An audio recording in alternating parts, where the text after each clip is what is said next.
రావి నారాయణ రెడ్డి గారికి అత్యధిక మెజారిటీ ఇచ్చి ఈ ప్రాంత సాయుధ రైతాంగ పోరాట పౌరుషాన్ని దేశానికి చాటి చెప్పిన ప్రాంతం. ఈ ప్రాంతంలో ఒక ధర్మభిక్షం కావచ్చు, ఒక దొడ్డి కొమరయ్య కావచ్చు, ఆరుట్ల కమలాదేవి కావచ్చు, మల్లు స్వరాజ్యం కావచ్చు, సాయుధ రైతాంగ పోరాటంలో నిలబడి పేదల కోసం అసూలు బాసిన వాళ్ళు ఎంతో మంది నల్గొండ జిల్లా నుంచి ఉన్నారు. ఈ నల్గొండ జిల్లా చరిత్రనే తెలంగాణ చరిత్ర అంటే అతిశయోక్తి కాదు.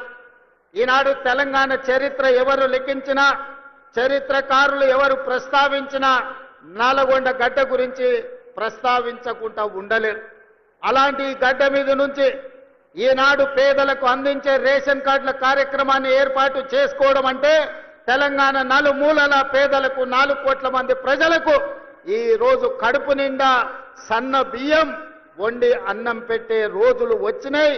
అందుకే వేలాది మంది మా అక్కలు మా ఆడబిడ్డలు ఇక్కడికి వచ్చి ఆశీర్వదించడానికి వచ్చిండ్రు. వాళ్ళందరినీ నేను మనస్ఫూర్తిగా అభినందిస్తున్నా.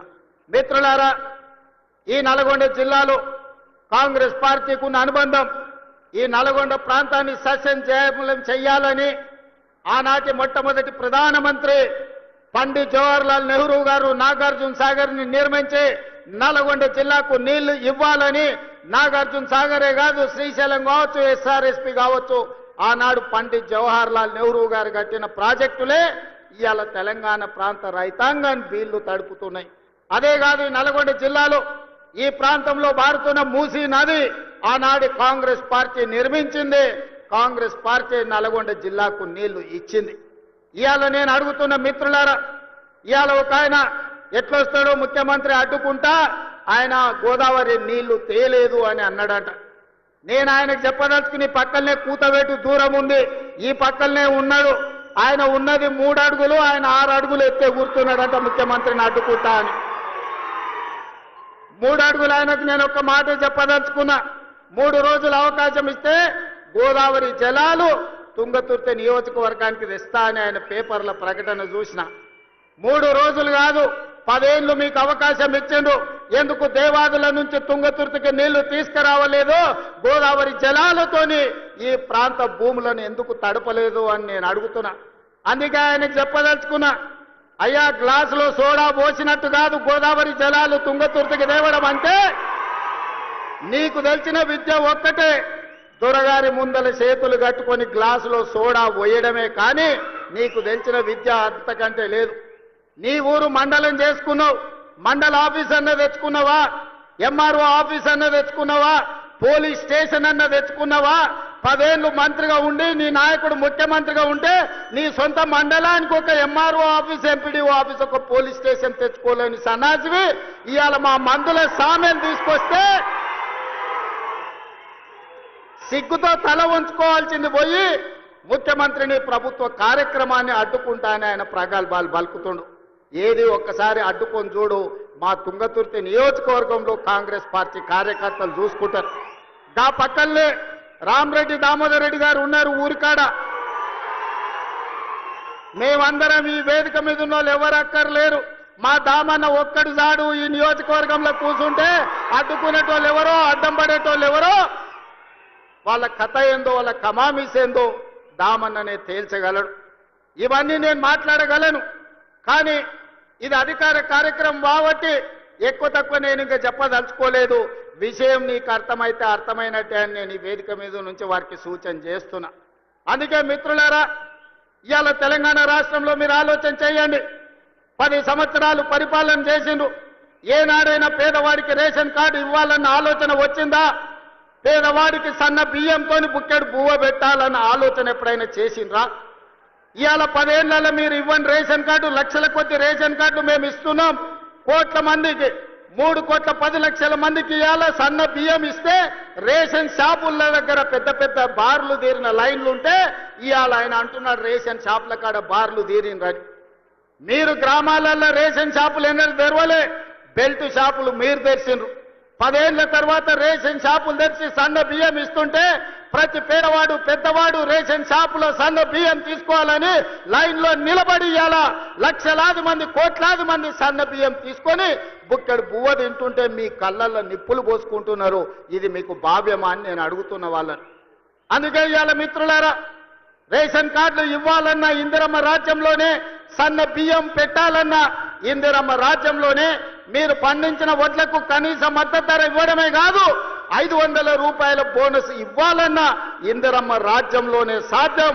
మీరు బ్యాంకుల్లో తెచ్చుకున్న అప్పులు 2 లక్షల రూపాయల రుణమాఫీ, 25,55,968 మందికి 21,000 కోట్ల రూపాయలు 15 ఆగస్టు నాడు మీకు రుణ విముక్తులను చేసి ఏ విధంగా దేశ స్వతంత్రం పేదలకు వచ్చిందో రుణ విముక్తి నుంచి బ్యాంకుల నుంచి స్వతంత్రం ఇప్పించి పేదలకు 21,000 కోట్ల రూపాయల రైతు రుణమాఫీ చేసిన ప్రభుత్వం ఇందిరమ్మ రాజ్యం అని నేను ఈ సందర్భంగా చెప్తున్నా.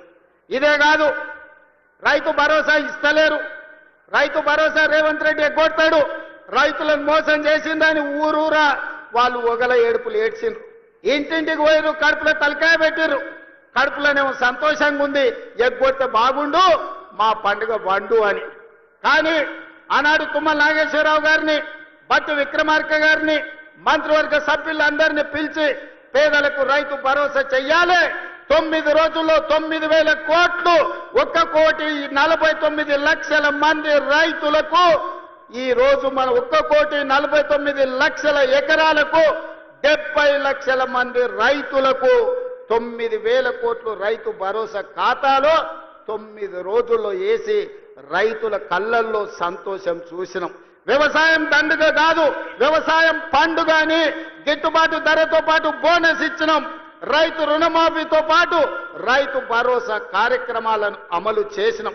మీరు పండించండి, మీరు పండించిన చివరి గింజ వరకు కొనుగోలు చేస్తాం, 500 రూపాయల బోనస్ ఇస్తామని చెబితే 1 సంవత్సరం తిరిగే లోపలనే 2,85,00,000 మెట్రిక్ టన్నుల వడ్లు పండించి భారతదేశంలోనే తెలంగాణ రాష్ట్రం నెంబర్ 1 గా నిలబడి ఈరోజు దేశమే తలెత్తుకునే విధంగా వరి ధాన్యాన్ని ఉత్పత్తి చేసిన రాష్ట్రం తెలంగాణ ఉన్నది అని అంటే ఈరోజు మన రైతుల యొక్క కృషి, కాంగ్రెస్ ప్రభుత్వం యొక్క ప్రయత్నం అని చెప్పి నేను ఈరోజు చెప్పదలుచుకున్న మిత్రులారా.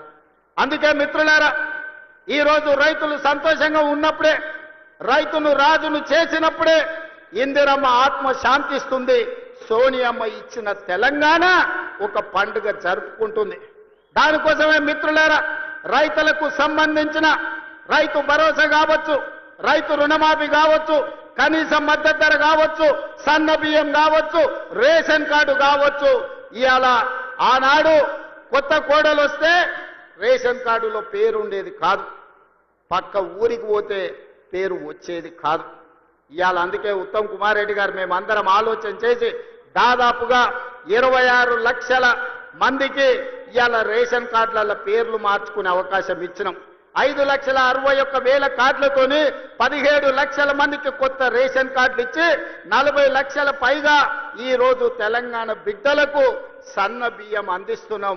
3,10,00,000 మంది దాదాపుగా ఇవాళ సన్న బియ్యం తింటున్నారు అని అంటే కాంగ్రెస్ పార్టీ ఇందిరమ్మ రాజ్యంలో మనం తీసుకున్న నిర్ణయాలు.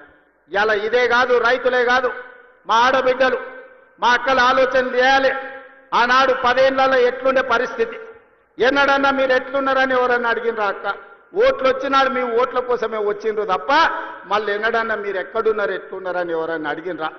కానీ ఇందిరమ్మ రాజ్యంలో స్వయం సహాయక సంఘాలు 67 లక్షల మంది ఆడబిడ్డల్ని తలుపు తట్టి, అక్క బాగున్నారా, పండుగ పూట మీకు ప్రతి ఆడబిడ్డకు 2 చీరలు ఇవ్వాలని, ఈనాడు ప్రతి స్వయం సహాయక సంఘంలో ఉన్న ఆడబిడ్డలకు ప్రతి వాళ్లకు 2 చీరలు ఇవ్వాలని, అదే విధంగా 0 వడ్డీతోని 21,000 కోట్ల రూపాయలు ఇవాళ మీకు బ్యాంకుల్లో అప్పులు ఇప్పించి ఇవాళ ఆర్థికంగా నిలబెట్టిన. రుణాలు ఇప్పించడమే కాదు, ఇవాళ ఆర్టీసీ బస్సుల్లో మీకు ఉచిత ప్రయాణం ఏర్పాటు చేస్తే ఒకనాడు అమ్మగారి ఇంటికి వెళ్ళాలన్నా, అమ్మవారిని దర్శించుకోవాలన్నా ఇంటి ఆయన దగ్గర చేయి ఆపే పరిస్థితి. ఇవాళ మా అక్కలు చెప్పాలి, ఆ ఇంటి ఆయన పని మీద బాయికాడిపోతే అక్క అమ్మగారి ఇంటికి పోయి అమ్మని చూసి మళ్ళీ ఇంటికి వచ్చేటట్టు ఉంది. చెయ్యి ఆపితే బస్సు ఆగుతుంది, ఇంటికాడ దించిపోతుంది. ఎవరైనా ఈడున్న మా అక్కల్ని అడుగుతున్నా, అక్క ఎవరైనా ₹1 అడుగుతురా మిమ్మల్ని బస్సులలో? ఏ బస్సు ఎక్కినా ఉచితంగా మిమ్మల్ని తీసుకెళ్తున్నారు కదా, ఇది ఇందిరమ్మ రాజ్యంలోనే సాధ్యమైంది. స్వతంత్రం వచ్చినప్పటి నుంచి కానీ తెలంగాణ రాష్ట్రంలో కానీ ఉచితంగా బస్సు ప్రయాణం జరిగిందా ఎన్నడైనా మీరు ఆలోచన చేయండి. ఇవాళ ఈ 18 నెలల 6,500 కోట్లు మా ఆడబిడ్డల కోసం ఉచిత బస్సు ప్రయాణానికి ఇవాళ మనం ఖర్చు పెట్టడం జరిగింది. మేము ఖర్చు అనుకుంటలేం. మా ఆడబిడ్డల ఆత్మ గౌరవం కోసం మేము ఇచ్చే ఆడబిడ్డ కానుక అని ఈ ప్రభుత్వం అనుకుంటున్నది. మీ సోదరుడుగా మీ రేవంత్ అన్న ఇది ఆడబిడ్డకు కానుకగా, మీ అన్నగా, మీ తమ్ముడుగా మీకోసం పెడుతున్న పెట్టుబడి అని నేను ఈరోజు అంటున్నా. అదేవిధంగా ఇవాళ ఉచితంగా ఆర్టీసీ బస్సులో ప్రయాణం చేయడమే కాదు, ఈ ఆర్టీసీ బస్సులకే యజమానులను చెయ్యాలని ఆడబిడ్డలకు 600 బస్సులు కొనిచ్చి ఆర్టీసీకి కిరాయికి పెట్టి ఇవాళ 600 బస్సులు 1000 బస్సుల వరకు పెంచాలి.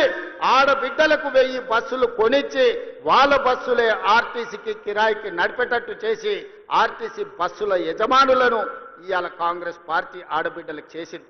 ఇదే కాదు, 200 యూనిట్లు ఉచితంగా మీ ఇంటికి కరెంట్ ఇవ్వడమే కాదు, విద్యుత్ ఉత్పత్తి చేసే మీకు సోలార్ పవర్ ప్లాంట్స్ మీకు ఇచ్చి, ఒకనాడు సోలారు విద్యుత్ ఉత్పత్తి అంటే అదాని అంబానీలే చేసుకునేటోళ్ళు.